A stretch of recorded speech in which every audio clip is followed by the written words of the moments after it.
تفسیر القرآن آج کا سبق سورہ مریم آیت نمبر 31 سے 34 تک۔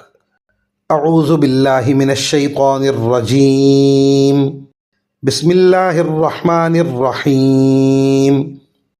وجعلنی مبارکا اینما کنت واوصانی بالصلاة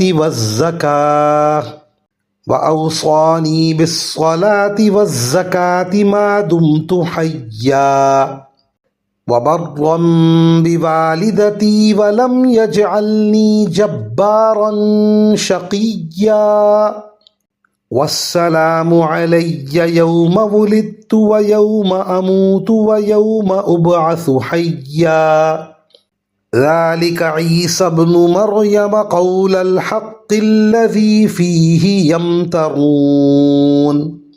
ترجمہ: اور جہاں بھی میں رہوں مجھے بابرکت بنایا ہے، اور جب تک زندہ رہوں مجھے نماز اور زکوٰۃ کا حکم دیا ہے، اور مجھے اپنی والدہ کا فرما بردار بنایا ہے، اور مجھے سرکش اور سنگ دل نہیں بنایا، اور اللہ تعالیٰ کی طرف سے سلامتی ہے مجھ پر، اس دن بھی جب میں پیدا ہوا، اور اس دن بھی جس دن میں مروں گا، اور اس دن بھی جب مجھے دوبارہ زندہ کر کے اٹھایا جائے گا۔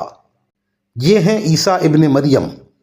ان کی حقیقت کے بارے میں سچی بات یہ ہے جس میں لوگ جھگڑ رہے ہیں۔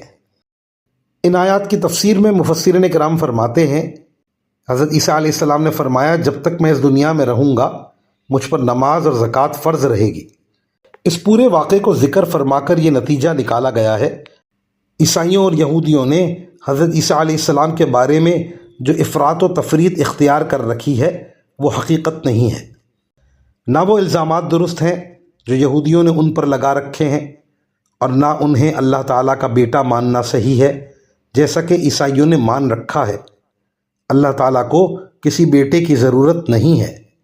وآخر دعوانا ان الحمد للہ رب العالمین۔